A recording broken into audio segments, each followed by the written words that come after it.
I give the floor to internationallawyers.org. Thank you, Mr. President.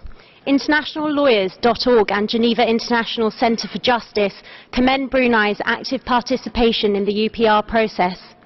Whilst Brunei's 2035 vision has the potential to transform the country, as many here have acknowledged, we echo the concerns outlined in the recommendations that this transformation will take a worrying turn if the Penal Code Order of 2013 continues to be implemented in its current format. Several provisions in this penal code allow for disproportionate, inhumane and degrading punishments. For instance, with the age of criminal responsibility still being shockingly low at 7 years old, children are able to receive life imprisonment and corporal punishment as sentences. The acts of adultery and homosexuality are punishable with the death penalty. Specifically, women can be stoned to death for committing adultery.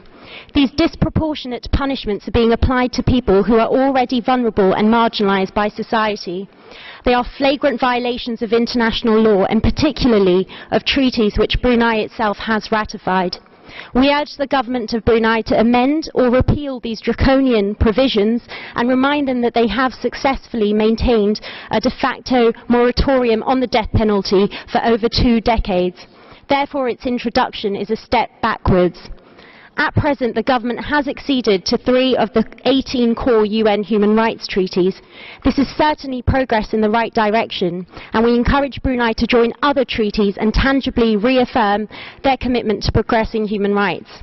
We also encourage Brunei to commit to creating a national independent human rights institution in accordance with the Paris Principles that will support the country's ongoing efforts to improve human rights.